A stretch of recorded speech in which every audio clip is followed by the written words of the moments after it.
주옵소서. 우리 찬양하겠습니다. 나의 안에 거하라. 우리 같이 찬양하고 주께 나아가겠습니다. 나의 안에 거하라. 나는 내 하나님이니 모든 환난 가운데 너를 지키는 자라. 두려워하지 말라. 내가 널 도와주리니 놀라지 말라. 내 손 잡아주리라. 나의 안에 거하라. 나의 안에 거하라. 나는 내 하나님이니 모든 환난 가운데 너를 지키는 자라. 두려워하지 말라. 내가 널 도와주리니 놀라지 말라. 내 손 잡아주리라. 내가 너를 지명하여 불렀나니 너는 내 것이라. 내 것이라. 나의 하나님이라. 내가 너를 보배롭고 존귀하게 여기노라. 너를 사랑하는 내 여호와라. 내가 너를 지명하여 불렀나니 너는 내 것이라. 내 것이라. 너의 하나님이라. 내가 너를 보배롭고 존귀하게 여기노라. 너를 사랑하는 내 여호와라. 우리 시간 가사를 생각하며 잠시 기도하겠습니다. 우리 기도할 때에요, 하나님은 나의 하나님이십니다. 내가 주를 의지함으로 두렵지 않습니다. 내가 주님 안에 온전하고 안전합니다. 우리 주님 의지한다고 이제 기도하며 나아가겠습니다. 아버지,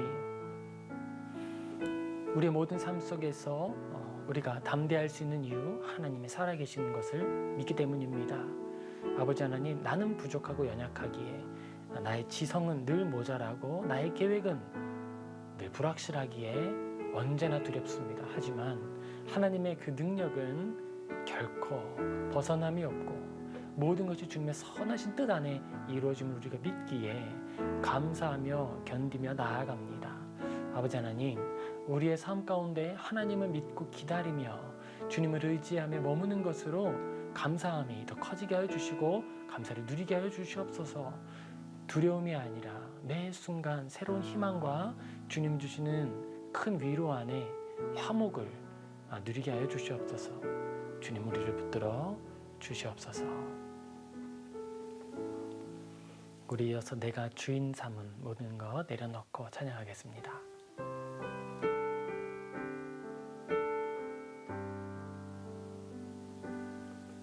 내가 주인 삼은 모든 것 내려놓고 내 주 대신 주 앞에 나가. 내가 사랑했던 모든 것 내려놓고 주님만 사랑해. 내가 주인 삼은 모든 것 내려놓고 내 주 대신 주 앞에 나가. 내가 사랑했던 모든 것 내려놓고 주님만 사랑해. 주 사랑 거친 풍랑에도 깊은 바다처럼 나를 잠잠케 해. 주 사랑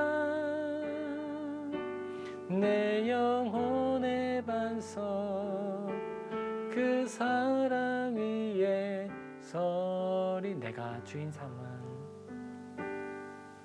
내가 주인 삼은 모든 것 내려놓고 내 주 되신 주 앞에 나가 내가 사랑했던 모든 것 내려놓고 주님만 사랑해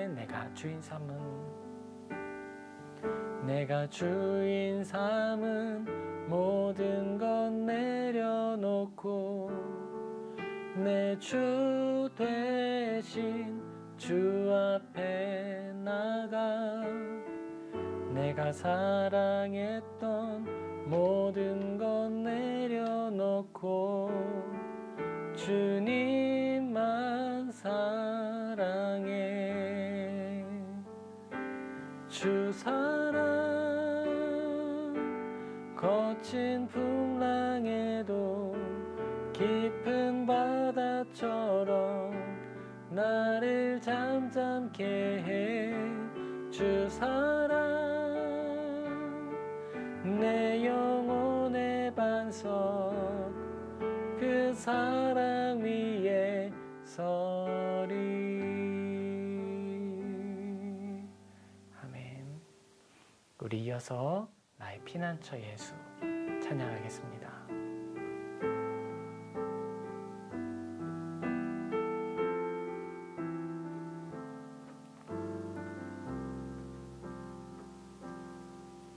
나의 피난처 예수 의지해요.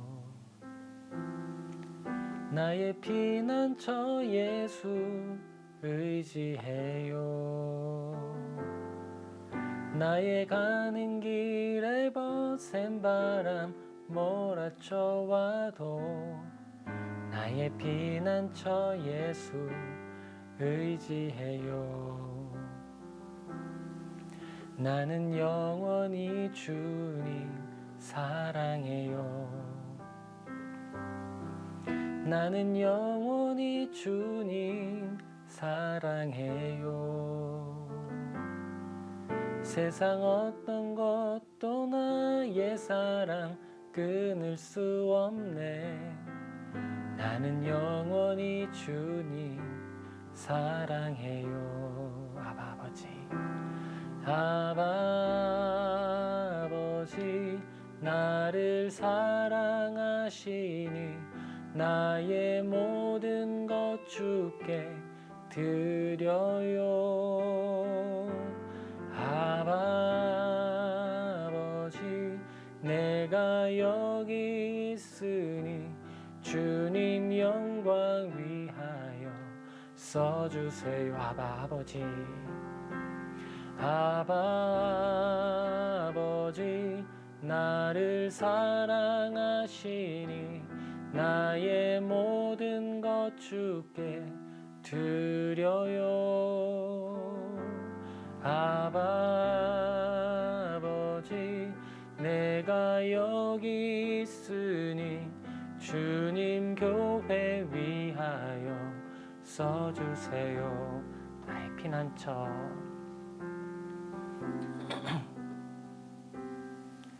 나의 피난처 예수 의지해요. 나의 피난처 예수 의지해요.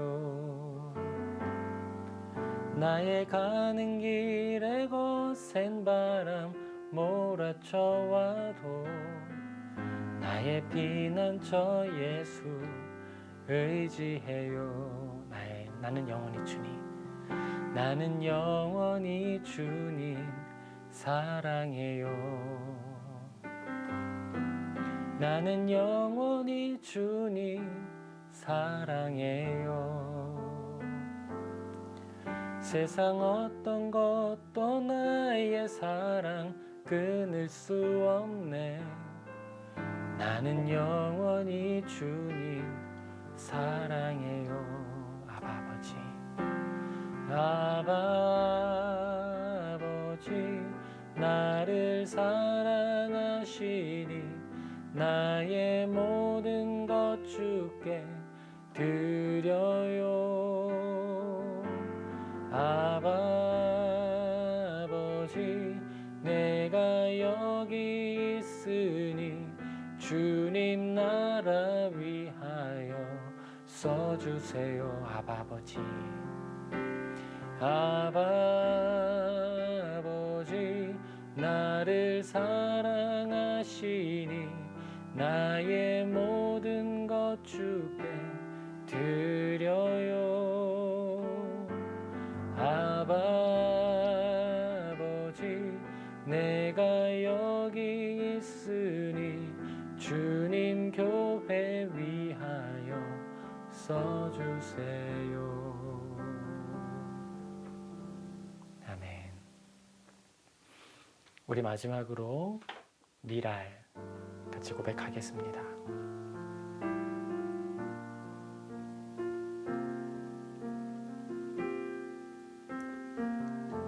세상을 구원하기 위해 흘려야 할 피가 필요하다면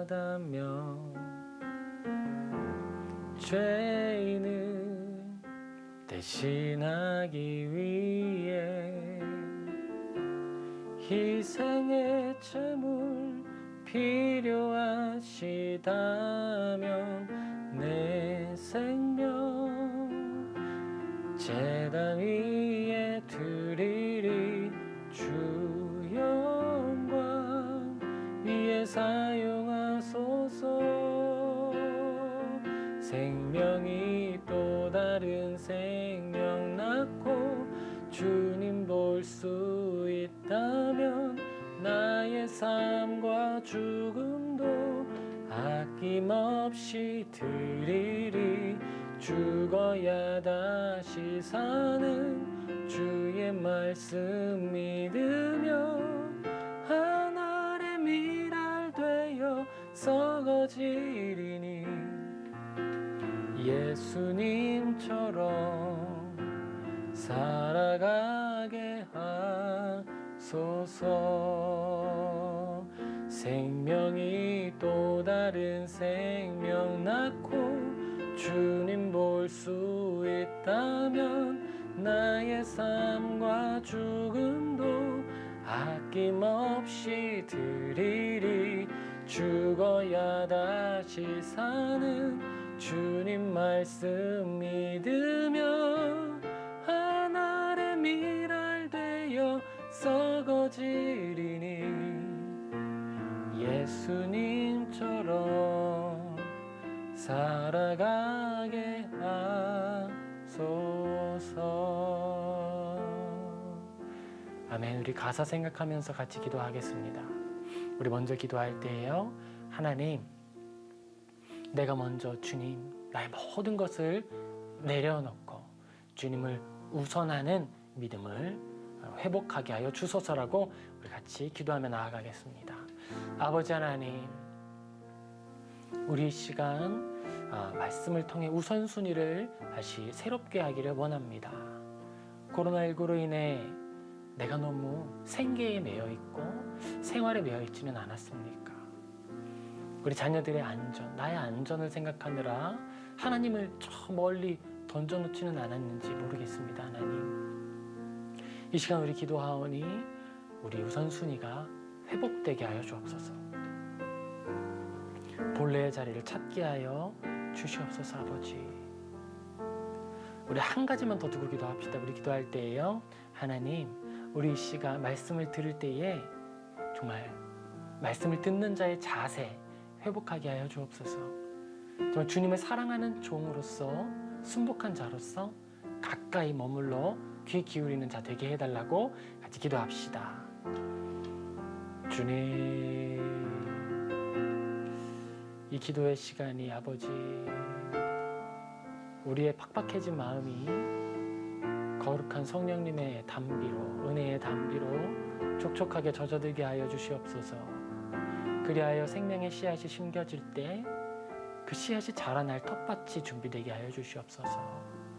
아버지, 우리가 먼 곳을 보이지 않는 어떤 멀리 있는 것을 꿈꾸며 나아가는 것이 아니라 나 이 자리를 예배의 자리로 빚어갖고 만들어가는 그리스도인들 되게 하여 주시옵소서.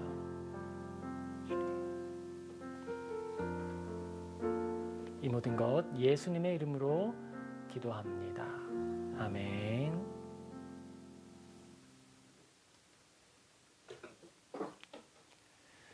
할렐루야. 한 주간 평안하셨죠?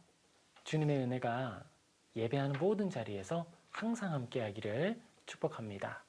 우리 오늘 같이 살펴볼 성경 본문 말씀은요, 출애굽기 40장입니다. 우리 출애굽기 40장 36절에서 38절 같이 살펴보겠습니다.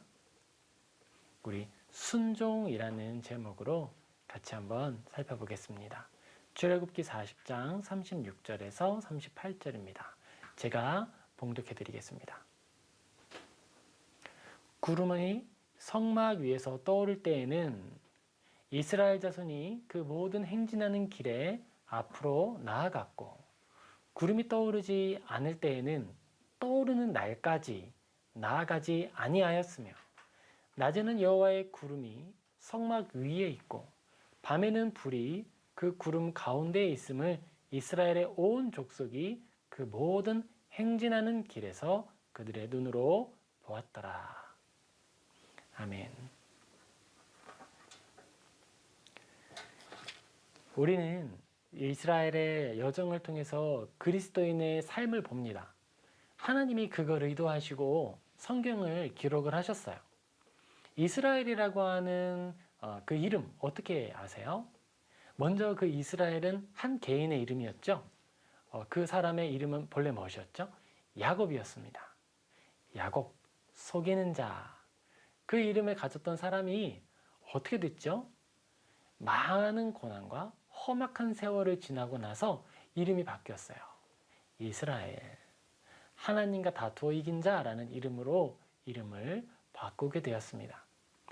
이름을 바꾼다는 게 어떤 의미가 있을까요? 이름을 바꾼다는 건 적어도 성경 안에서는 정체성의 변화를 의미하는 거예요. 바라보고 있는 그 대상이 달라지는 것이고요. 나타난 사건들을 해석하는 그 방향성이 달라진 거예요. 똑같은 사람이지만 전혀 다른 행동을 하게 됩니다. 문제가 있을 때 속여서 해결하는 게 야곱의 방식이었다면 이스라엘의 방식은 엎드려 기도하는 거죠. 그리고 그 이스라엘이라는 이름은요, 또 어떻게 되죠? 공동체의 이름, 한 국가의 이름으로 우리는 알고 있죠. 이스라엘의 사람들이라고 대표하는 무리들이 있습니다. 여러 인격들이 연합하고 여러 사람들이 한데 모여서 우글우글 움직이고 있는 그 사람들이 이스라엘이죠. 그런데 하나님께서 그 이스라엘 나라, 여러 사람으로 이루어진 그 나라를 대하실 때에 꼭 그 여러 사람으로 대하시는 건 아니에요. 마치 하나의 대상을 대하는 것처럼 그의 딸로 표현하시기도 하고 자녀로 표현하시기도 하면서 하나의 인격체로 이렇게 다루십니다. 성경에서 이스라엘이라는 이름을 하나의 사람으로 또는 한 국가로, 그럼에도 불구하고 하나의 인격처럼 대우하시는 걸 통해서 우리가 발견하는 것은, 하나님은 정말 크신 하나님이시다. 한 국가를 돌보시고 이렇게 인도하실 수 있는 큰 하나님이시다. 또 어떤 분이죠? 섬세한 하나님이시다. 그 안에 담긴 세포와 같은 한 사람 한 사람을 다 아시고 인격적으로 내밀히 터치하시는 하나님이시다라는 걸 알게 돼요. 우리가 이스라엘이라고 하는 그 대상, 그 대상의 여정을 통해 발견하는 것은 결국 한 사람의 인격이 경험했던 하나님의 모습과 동일합니다. 여러 사람의 모임, 이스라엘의 그 나라가 하나님과 동행하면서 변화해요. 한 개인으로서 이스라엘은 하나님과 동행할수록 어떻게 되었죠? 점점점 하나님을 닮아가고, 또 비록 그가 어떤 정치적으로 가지고 있는 세력은 없었지만 그가 파라오의 앞에 갔을 때 축복하는 자의 자리에 서서 그 왕을 축복하는 어떤 하나님의 대리인적인 역할을 하는 모습을 우리는 바라보게 됩니다. 그리고 이스라엘 그 나라를 봤을 때는요, 언제나 하나님 앞에 불성실해요. 하나님 앞에 잘하는 것도 있어요. 그런데 대체로 실수를 합니다. 연약하죠. 그런데 하나님은 그 연약한 이스라엘을 결코 포기하지 않으세요. 바로 그게 저는 큰 은혜라고 생각을 합니다. 만약 우리가 야곱과 같지 않았다면, 요셉처럼 열매를 맺지 않았다면, 그런 것이 아니라 어떤 큰 나라 이스라엘이 늘 부족함에도 불구하고 어린아이 다루듯 인도하셨다는 것을 통해 우리는 위로함을 얻고 나의 미련함이 하나님께 절대 짐이 되지 않는구나 하고 또다시 돌아갈 수 있는 소망을 얻는 것이죠. 그처럼 이스라엘이라고 하는 것은 그리스도인들에게 큰 의미가 있어요. 어떤 의미에서는 성도 자체를 바로 직대입해서 그 의미와 교훈과 은혜를 누리기도 하죠. 자, 오늘 나타난 이스라엘은 어떤 모습일까요?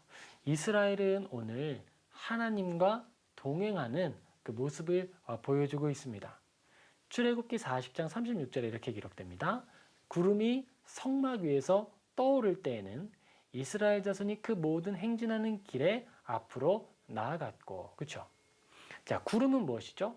구름은요, 하나님의 임재를 상징하는 거죠. 우리가 잘 알죠. 그리고 성막은 뭐죠? 성막은 텐트예요. 하나님께서 너희와 함께 하겠다. 임마누엘 하겠다. 임마누엘, 예수 그리스도의 이름이죠. 내가 너희와 항상 함께 하겠다라고 하는 선언을 가시적으로 보여주신 것이 바로 성막입니다. 성전은 화려한 외관을 통해 하나님의 영광을 나타냈다면 성막은 그 휴대성, 그 간편한 휴대성을 통해서 하나님이 우리와 항상 함께 하신다라고 하는 걸 보여주는 거예요. 그런데 이 성막에 아주 독특한 하나님의 은혜가 임했는데 구름이 쫙 뻗어 올라가는 거예요. 그런데 그 구름이 쭉 하늘로 올라가 있는 모습을 보면서 이스라엘 사람들은 하나님이 우리와 함께 하신다라고 하는 걸 확인하는 거예요. 가시적으로 확인하는 것이죠. 우리의 눈 앞에 하나님의 연기가 있구나라고 하는 걸 아는 거예요. 그리고 여기에서 멈추지 않고 하나님은 이제 그렇게 동행하신 상태에서 그들과 함께 하시는 상태에서 교육을 이어가십니다. 어떤 교육이죠? 앞으로 가, 멈춰, 기다려, 손. 아주 기본적인 훈련을 하는 거예요. 자녀가 태어났습니다. 이제 그 자녀가 하나님과 양육을 하는데요. 하나님께서 젖을 먹이시듯이 하늘에서 만나를 계속 공급하시는 거예요.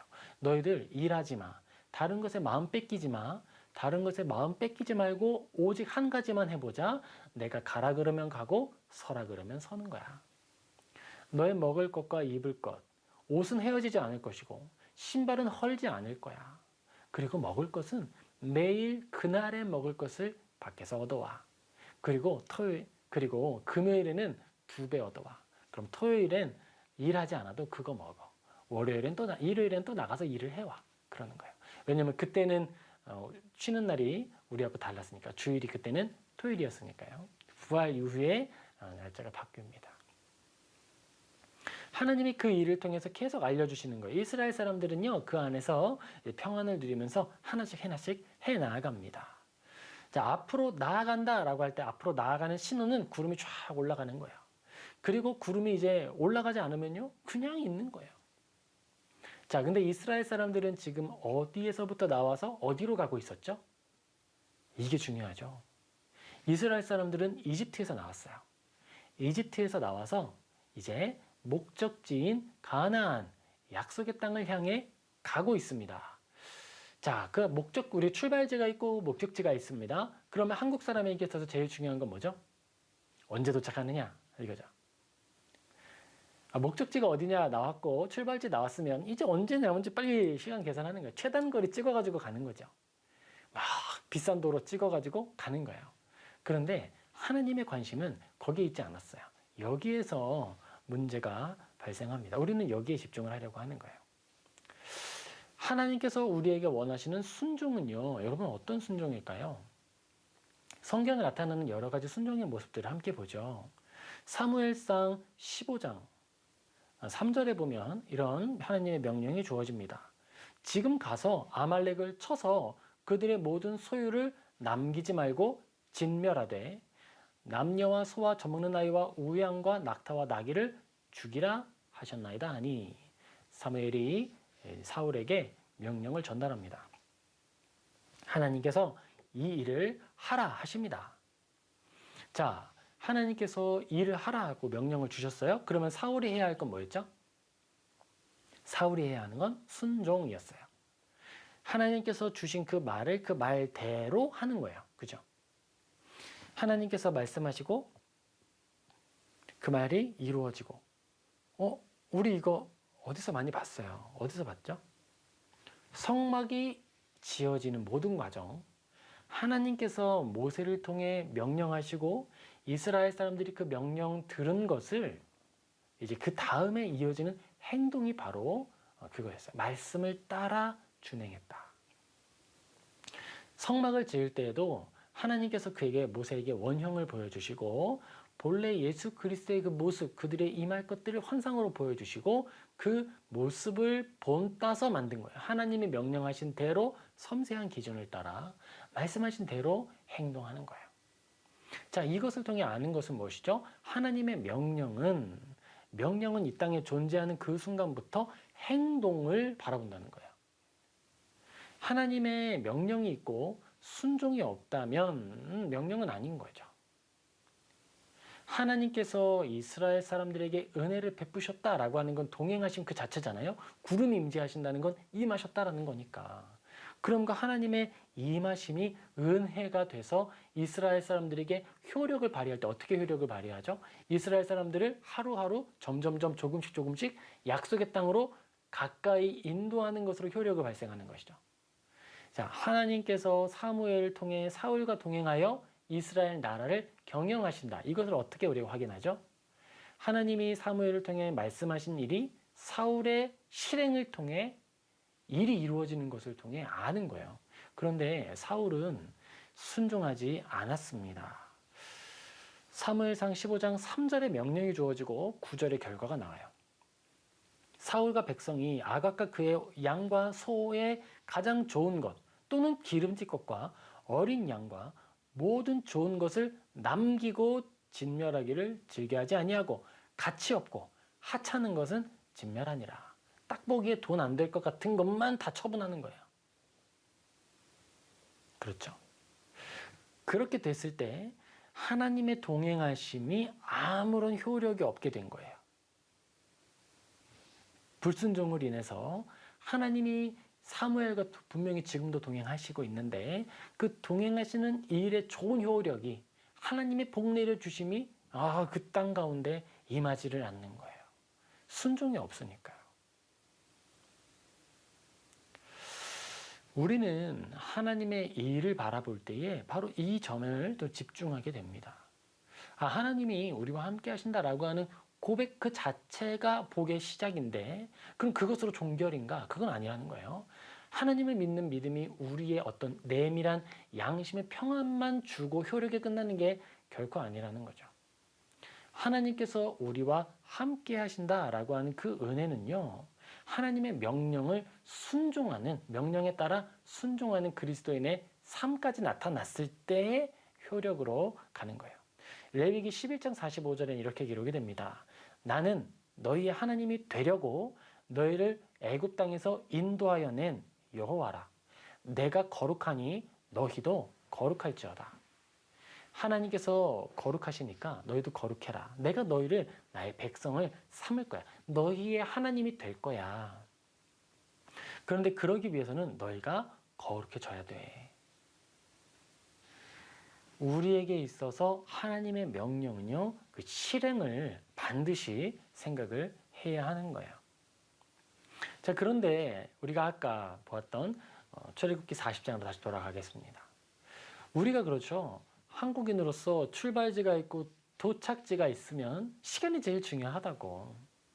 자, 근데 이스라엘 사람들에게 순종에 있어서 어떤 게 제일 쉬웠을까요? 37절 한번 보겠습니다.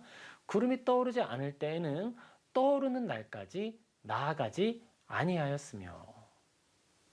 이스라엘 사람들이 하나님께서 우리를 약속의 땅으로 인도하여 주신다라고 하는 걸 믿었어요. 하나님이 약속의 땅에 인도해 주실 거예요. 그런데 인도해 주시는 방식이 어떤 게 있어요? 구름이 뜨면 이동, 그리고 구름이 내려오면 멈춰. 이 일을 하는데 이동하는 데는 순종이고 멈춰 하는 건 순종을 쉬는 것이냐? 이거는 아니라는 거예요. 그래, 일어서 움직여 라고 하는 것도 순종입니다. 그리고 자, 멈춰. 더 순종인 거예요. 한국인에게 있어서 이 부분은 정말 중요합니다. 그리스도인에게 어떤 의미에서 나아가자라고 하는, 걸어라고 하는 그 명령, 그 순종보다 가장 큰 믿음이 필요한 게 바로 기다려. 이 기다려의 순종이기 때문에 그래요. 하나님은 언제나 모든 순간에 그냥 무조건 가자, 가자, 가자 이렇게만 하시지는 않으세요. 기다려. 아직 아니야. 기다려. 이 기다려 훈련을 제일 많이 하고 익숙한 사람 누굴까요? 모세죠. 모세가 지금 이스라엘 사람을 인도하고 있습니다. 이스라엘 사람들을 인도하는 모세는 몇 년을 기다렸죠? 40년. 대략. 80세까지. 우리에게 있어서 목적지에 가는 것이 순종이다. 이 목적지를 하나님께 드리는 것이 순종이다. 그러면 뭐예요? 사울의 불순종의 모습이죠. 하나님이 이 전쟁에 나가서 싸우라고 했고 승리하라고 했으니까 승리까지가 순종이고, 진멸하라고 하는 것은 승리 이후에 하는 행동이니까 하지 않아도 된다. 어떤 부수적인 순종이다. 그런 걸까요? 모든 것을 다 하나님께 성별하여 드리는 헤렘이라고 하는 것은 첫 번째로 여호수아가 첫 성읍을 정복했을 때 헤렘을 했어요. 이것은 뭐냐면 이 정복 전쟁은 하나님께 속한 것이기 때문에 이 모든 유익이 다 하나님의 것이다라고 올려드리는 거예요. 완전히 불태워 올려드리는 거예요. 번제와 같은 거예요. 그렇게 온전히 하나님께 드려서 영광을 돌리고, 그게 첫 번째 목적. 두 번째는 뭐죠? 그 땅 가운데 있는 죄가 이스라엘에게 옮겨오지 못하도록 철저히 성결을 유지하는 법칙, 바로 그 성결의 전쟁, 헤렘, 성결의 명령, 그 일을 하지 않았던 거예요.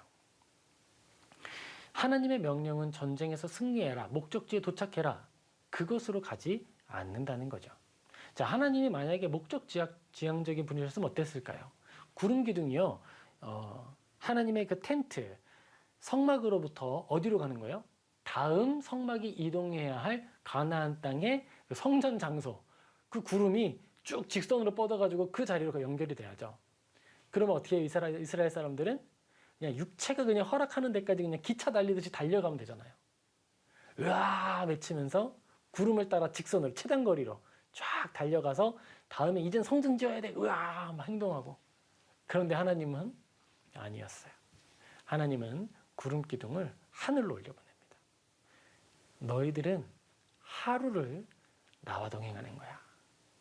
너희들은 내일 모레도 아니고 1년 뒤도 아니고 마흔 뒤도 아니고 여기 도착지 약속 장소에 도착해서 나를 바라보는 것도 아니고 오늘 나를 바라보는 거야. 너희들이 양식이 필요하지 오늘 가지러 가는 거야. 하나님은 참 로맨티스트신 것 같아요. 저는 로맨틱하지 않아서 때로 잘 이해되지 않는데 성경을 통해 발견하는 게 늘 새롭습니다. 하나님은 오늘, 바로 지금, 바로 이 순간이 너무 소중하신 거예요. 형규야, 나는 너하고 오늘 동행해서 좋다. 나는 너와 오늘 함께 있어서 좋다. 하나님, 잠시만요. 바빠요. 하나님이 나를 총리시키셨잖아요. 바빠요. 나 총리 일 해야 되니까 나중에 총리 일 쉴 때 업무 시간 끝나면 만나요? 하나님이 서운해 하신다는 거예요. 하나님께서 구름 기둥에 떠올라서 자, 이제 움직여 볼까? 라고 하시는 때에 짐을 싸서 움직이는 순종. 그리고 구름이 떠오르지 않을 때에는 하나님 오늘은 안 움직이나요? 이렇게 만나를 먹으면서 구름 기둥 한번 보는 그런 교통, 하나님과 대화, 그 하루의 어떤 이야기, 하나님은 그 이야기 만들어가기를 즐거워하셨다는 거예요. 구름이 떠오르지 않을 때에는 떠오르는 날까지 나아가지 아니하였으며 나아가지 않는 것을 통해 순종하는 거예요. 나 약속 장소 어딘지 압니다. 가나안 땅? 나 알아요. 저쪽으로 가면 금방 갑니다. 저만 따라오십시오. 구름 기둥은 막 머물러 있는데 막 길한다고 막 앞에 가가지고 하나님 빨리 오세요. 구름 기둥 빨리 오십시오. 나 길 먼저 압니다. 나 먼저 가서 기다릴 테니까 그럼 천천히 오십시오. 이렇게 하는 것이 순종이 아니라는 거예요. 하나님과 동행하는 그 시간이 순종의 시간이었습니다. 자, 우리가 여기에서 순종을 생각하는데요. 자, 우리가 또 하나 성경 전체에서 말하고 있는 교훈이 있어요. 그것은요, 사람이 해야 할 진정한 본분이 바로 순종이라는 거예요. 뭐 가정에서 개척을 하고 하나님, 우리가 다른 사람에게 보여주려고 예배하는 거 아닌데 예배하지 못하는 몇몇 사람들이라도 함께 예배하기를 원하고 또 도움이 필요하다 그러면 나누기 위해서 우리가 하는 것인데, 하나님, 우리가 이 자리에서 하나님께 예배 드리겠습니다. 우리가 하나님께 받은 은혜를 나누는 것. 그런데 그 일에 막 매여가지고 하나님 바빠요. 지금 뭐 나 이거 장비도 세팅해야 되고 준비도 해야 되니까 나중에 만나요. 이런 것이 아니라 오늘 바로 이 시간 이 자리에서 하나님을 기다리신다는 거예요. 우리를 만나시기 위하여서. 전도서 12장 13절에 이렇게 기록이 됩니다. 일의 결국을 다 들었으니 하나님을 경외하고 그의 명령들을 지킬지어다. 이것이 모든 사람의 본분이니라. 자, 우리가 어떤 화려한 어떤 것들을 막 하기 위해서 하나님의 마음 주셨네요.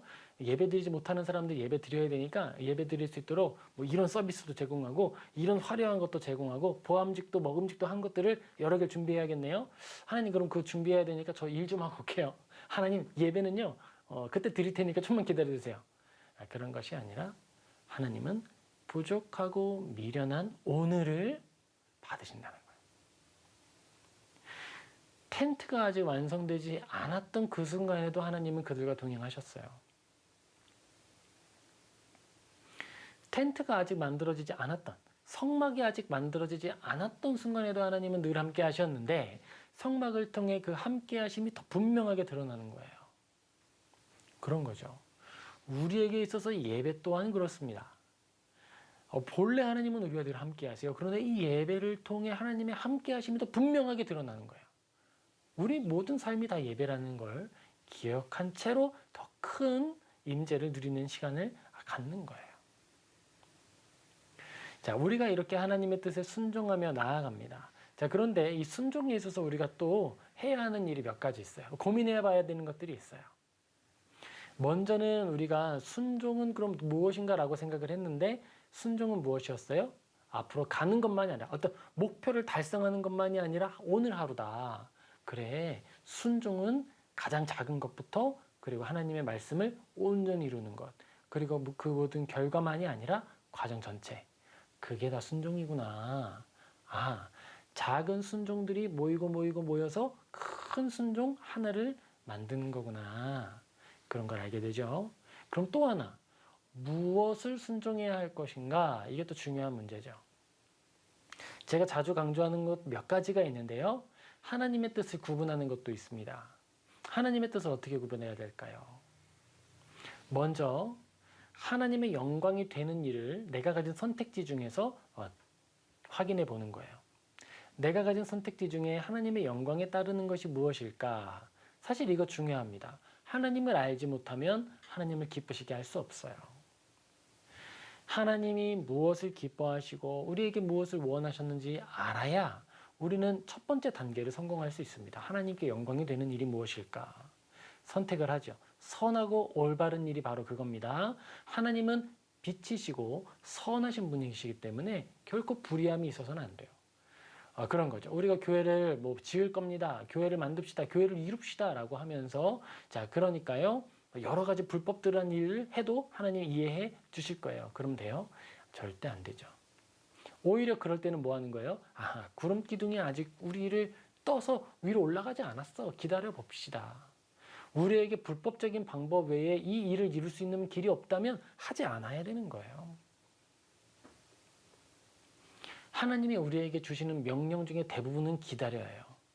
wait. 그게 하나님이 우리에게 주시는 많은 명령 중에 대부분이에요. 잘 모르겠으면 일단 멈추세요. 그러면 순종하는 거예요. 무엇이 하나님의 영광 되는 일인지 잘 모르겠다면 멈추고 먼저 뭐예요? 순종하며 하나님의 영광 되는 일이 무엇인지 알아가는 거예요. 그게 순종이에요. 그게 첫 번째 스텝입니다. 그럼 두 번째는 뭐죠? 영광되는 일이 이것도 영광되고 저것도 영광되는 일이에요.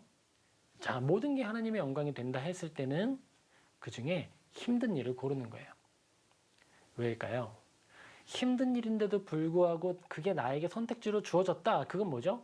하나님이 나를 너무 크게 보신다는 거야. 하나님, 좀 잘못 보신 것 같아요. 저 그런 사람 아닌데 너무 큰 사람으로 본 것인 거 아니에요? 우리에게 주어진 선택지 중에 고단한 일일수록 하나님이 우리를 더 크게 보시고 귀히 여기셔서 맡기시는 일이라 믿고 그 일을 선택하는 거예요. 자, 여기까지가 두 번째 스텝인데 여기에서 대부분은 선택이 끝나요. 근데 여기에서도 선택지가 좀 남아있어. 선택지가 좀 있어요. 그럼 어떻게 해야 될까? 그러면요, 간단해요. 오래 걸리는 걸 선택하면 되는 거예요. 하나님의 영광이 되고 힘든 일이면서 오래 걸리는 일을 선택한다면 대체로 하나님의 뜻에 일치합니다. 왜냐하면요, 본성상 죄인의 욕구는 그런 것들을 싫어하거든요.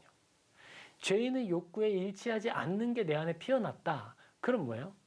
죄인으로서는 그런 생각을 만들어낼 수가 없는 거죠.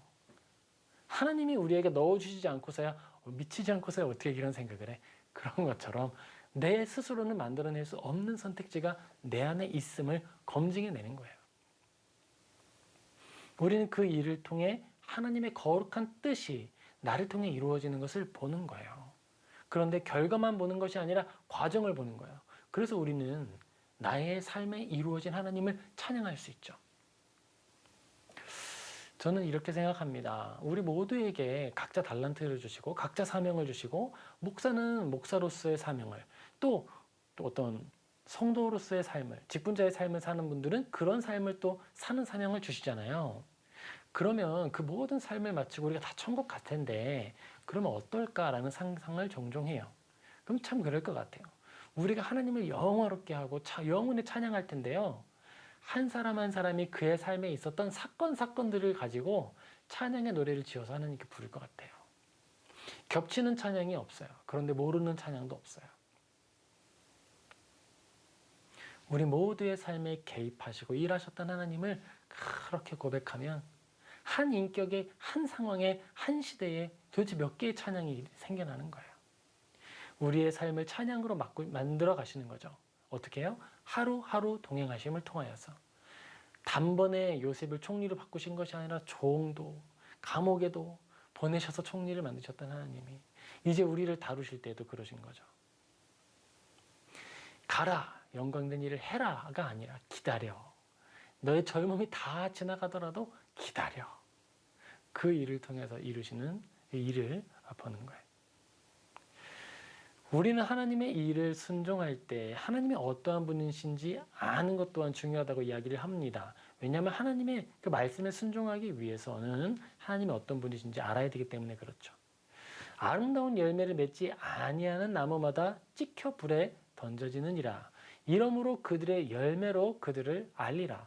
나더러 주여 주여 하는 자마다 다 천국에 들어갈 것이 아니요 다만 하늘에 계신 내 아버지의 뜻대로 행하는 자라야 들어가리라. 그날에 많은 사람이 나더러 이르되 주여 주여 우리가 주의 이름으로 선지자 노릇하며 주의 이름으로 귀신을 쫓아내며 주의 이름으로 많은 권능을 행하지 아니하였나이까 하리니 그때 내가 그들에게 밝히 말하되 내가 너희를 도무지 알지 못하니 불법을 행하는 자들아 내게서 떠나가라 하리라. 사실 우리는 이 말씀을 굉장히 진지한 눈을 가지고 바라봐야 할 것입니다. 하나님은 우리에게 말씀하십니다. 주의 말씀은 내 발의 등이요 내 길에 빛이니이다. 아멘이죠. 하나님이 우리의 길을 비추어 주시고 우리와 동행하여 주십니다. 이스라엘 사람들과 동행하셨던 것처럼. 그런데 단번에 목적지를 향해 인도하시는 하나님은 아니셨어요. 그 하루를 동행하시고 인도하시는 하나님이셨습니다. 시편 119편 105절입니다. 주님의 말씀은 내 발의 등불이요 내 길의 빛입니다. 주님의 의로운 규례들을 지키려고 나는 맹세하고 또 다짐합니다. 주님 내가 받는 고난이 너무 심하니 주님께서 약속하신 대로 나를 살려 주십시오. 고난의 터널을 지나게 하십니다. 내 고난이 너무 심하니 주님께서 약속하신 대로 나를 살려 주십시오. 살려달라는 절규가 나와요. 하나님 그 상황에서 인도하심을 포기하셨어요? 아니죠. 인도하십니다. 그런데 인도하시는데요. 인도하시는 방식이 이래요. 주님의 말씀은 내 발의 등불이요 내 길의 빛입니다. 하나님께서 우리의 길을 비추어 주시고 우리에게 나아갈 길을 알려주시는데 단번에 목적지까지 뛰어갈 그 장소를 비추어 주시는 것이 아니라 조심스럽게 한 걸음 내디딜 수 있는 그 범위만큼 비추어 주시는 거예요. 나의 손을 꼭 잡고 걸어가 주십니다. 하나님은 그렇게 우리를 인도해 주세요. 우리 한 주간도 주님의 말씀을 따라 살아온 모든 분들 어떠셨어요? 한 걸음 한 걸음 인도하시는 하나님 동행하셨죠? 우리 모두가 그렇게 나의 오늘을 기뻐 받으시고 나의 작은 순종을 기뻐 받으시는 하나님과 늘 동행하며 하나님을 찬양하고 삶으로 예배하는 저와 여러분 되시기를 주님의 이름으로 축복합니다. 아멘. 우리 같이 잠시 기도하겠습니다. 사랑과 은혜가 충만하신 아버지 하나님, 이 모든 삶이 은혜임을 고백합니다. 이 모든 삶이 주님께로부터 왔고 하나님을 찬양하도록 인도하시는 손길임을 고백합니다. 아버지 하나님, 우리가 목적지를 향하여 다름질하느라 주님의 손을 던져버리는 그 불순종하는 자들이 되지 않게 도와주시옵소서.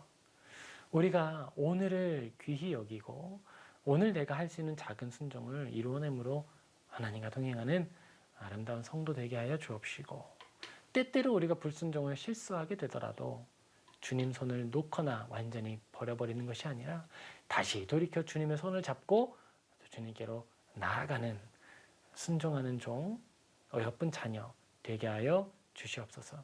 주님께 감사하며 예수님의 이름으로 기도합니다. 아멘. 우리 같이 찬양하고 기도할 텐데요. 우리 찬양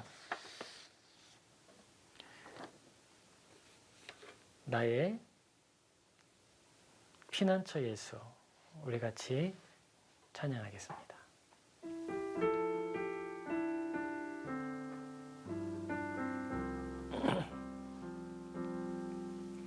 나의 피난처 예수 의지해요. 나의 피난처 예수 의지해요.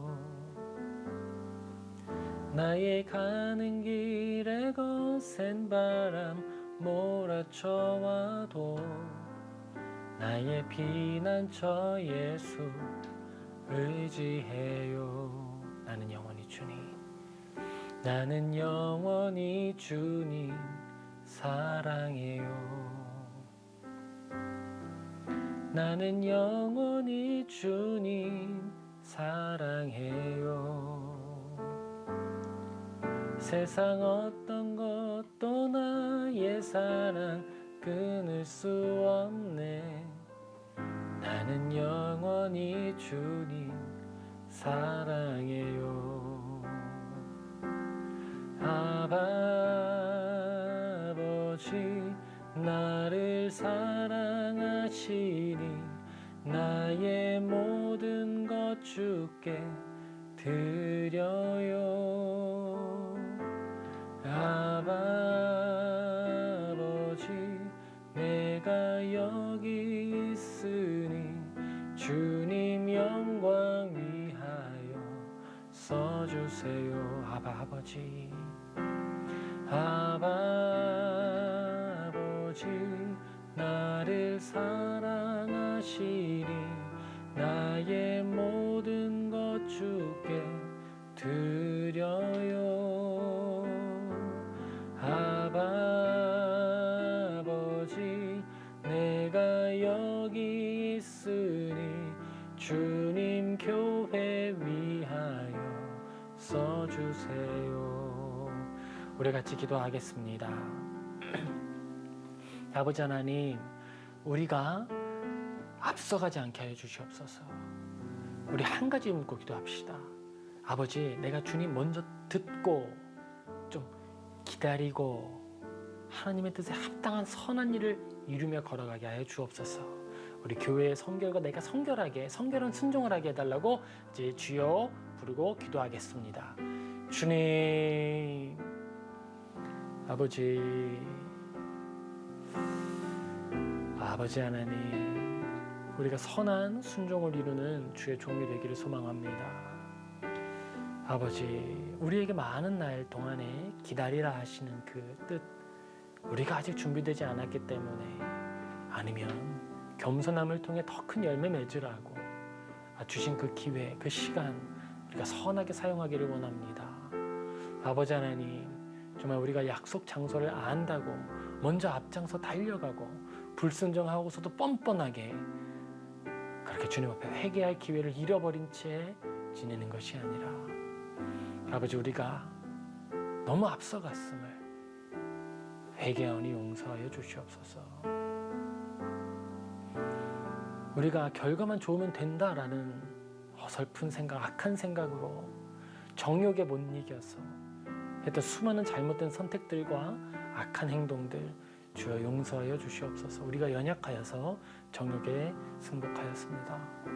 아버지, 우리를 용서하여 주셔서 불쌍히 여겨 주시어서 다시 한번 오늘 순종할 수 있게 도와주시고 주님의 뜻에 맞추어서 성결한 자로 그 성결한 헤아림의 순종을 할 수 있게 하여 주시옵소서.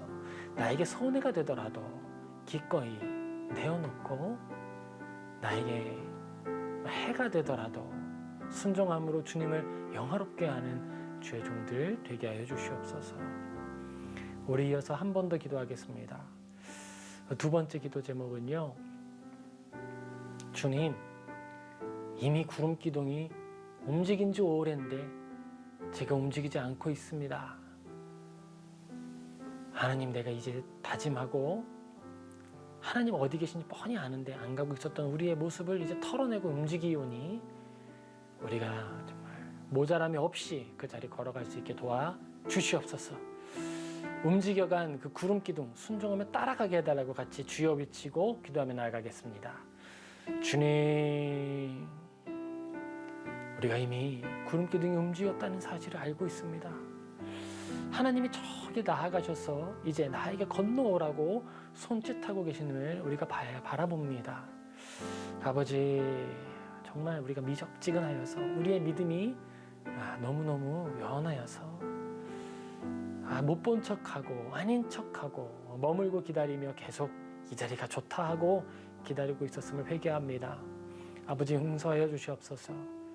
우리가 손해날 것 뻔히 알고 저기로 가면 잃어버릴 것 뻔히 알지만 기꺼이 순종함으로 주님을 기쁘시게 하게 도와주시옵소서.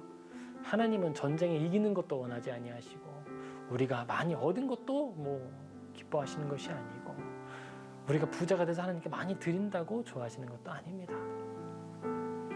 그저 하나님은 순종하고 바르게 머물고 오늘 하루 그 손 꼭 붙잡고 나아가기를 기뻐하시는 줄을 믿습니다.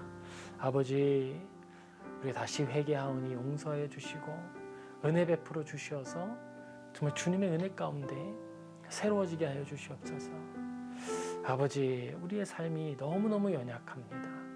우리가 걸어가는 그 여정이 너무 연약합니다.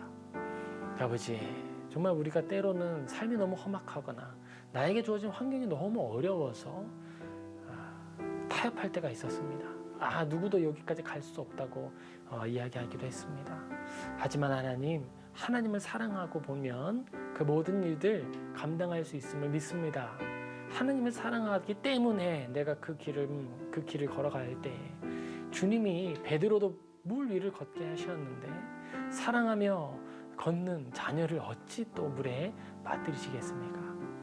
빠뜨린다 하여도 주님이 생명이시어서 우리를 구원하여 주실 줄 믿습니다. 아버지, 우리가 기꺼이 불어넘친 요단강에 발을 담그는 그런 성전 등의 맨자들 되게 하여 주시옵소서. 아버지, 내가 하나님을 참 사랑합니다. 우리가 하나님을 사랑합니다. 각 가정에서 예배하는 모든 이들을 주님 지켜주시옵소서. 아버지, 가정에서 머물고 있는 이들 도와주시옵소서. 우리 이어서 한 번 더 기도하겠습니다. 한 번 더 기도할 때에는요, 코로나19가 장기화되면서 자녀들과 함께 시간을 보내고 또 우리 가정을 돌보는 짐들이 많아지고 있는데요. 우리 그 부분 두고 하나님께 기도합시다. 하나님, 예배가 하나님이 주신 가장 큰 은혜이고 복의 수단인데 제가 그걸 너무 작게 여겼나 봅니다. 아버지, 우리가 예배를 다시 경건히 정말 온 마음과 온 정성을 다해서 각 처소에서 드릴 수 있게 하여 주시옵소서. 우리가 선하고 바르게 하나님을 믿어서 이 땅 가운데 본이 되고 모범이 되고 하나님을 정말 사랑하는 자로 아름답게 살아가게 하여 주시옵소서. 우리 예배하는 가정들 위해서 주여 외치고 기도하며 나아가겠습니다. 주님, 아버지 하나님, 각 가정에서 수고하고 또 기도하고 또 섬겨내는 믿음의 가장들이 있습니다. 주여, 이 코로나19 모든 시간 동안에 그 가정들을 지켜주시옵소서. 각 가정마다 정말 훈련된 영성의 그리스도인들이 이제 나타나게 하여 주시옵소서. 아름답고 성숙한 예배가 각 가정에서 드려지게 하여 주시옵고, 부모만 잘 드리는 예배 또는 자녀만 잘 드리는 예배가 아니라 온 가족이 함께 경건하게 드리는 가정 예배가 회복되게 하여 주시옵소서.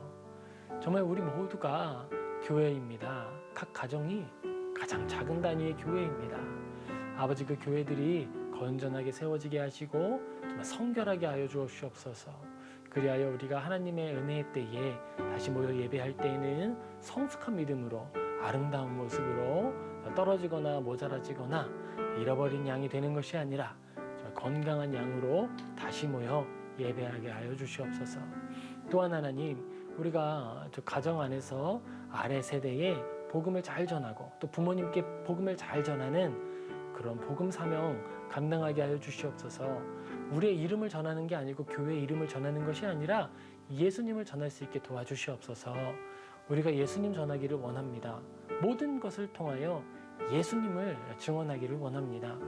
전도에 미련한 것을 통하여 일하시는 하나님, 우리가 각 자리, 삶의 자리가 복음 전파의 자리임을 믿고 이제 복음 전하게 하여 주시옵고, 또 우리가 이제 가정을 넘어 우리 이웃에게, 또 우리 내가 섬기는 사회 영역 속에 복음의 씨앗을 들고 나아가는 복음 전파자들 되게 해 주시옵소서. 이스라엘의 사람들이 모이게 하시고 또 고난을 통해 흩어주셔서 각 자리가 예배의 자리가 되게 하시고 복음 전파의 통로로 쓰셨던 하나님, 이제 우리가 교회에만 모였던 우리들을 흩어주셔서 각 가정에서 예배하게 하셨사오니 각 가정에 복음이 넘치게 하시고 그 복음이 또 흘러 넘쳐서 정말 더 큰 주님의 나라의 확장이 나타나게 하여 주시옵소서. 아버지, 이 모든 것 예수님의 이름으로 기도드립니다.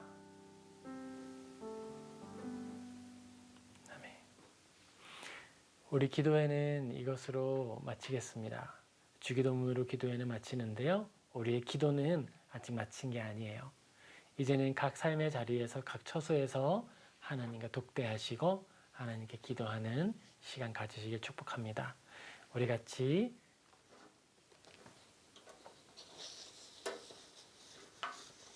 주기도문으로 우리 기도회를 마치겠습니다.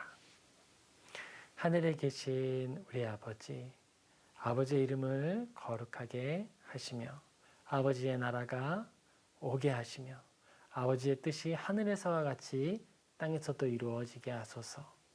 오늘 우리에게 일용할 양식을 주시고 우리가 우리에게 잘못한 사람을 용서하여 준 것 같이 우리 죄를 용서하여 주시고 우리를 시험에 빠지지 않게 악에서 구하옵소서. 나라와 권세와 영광이 아버지께 영원히 있사옵나이다. 아멘.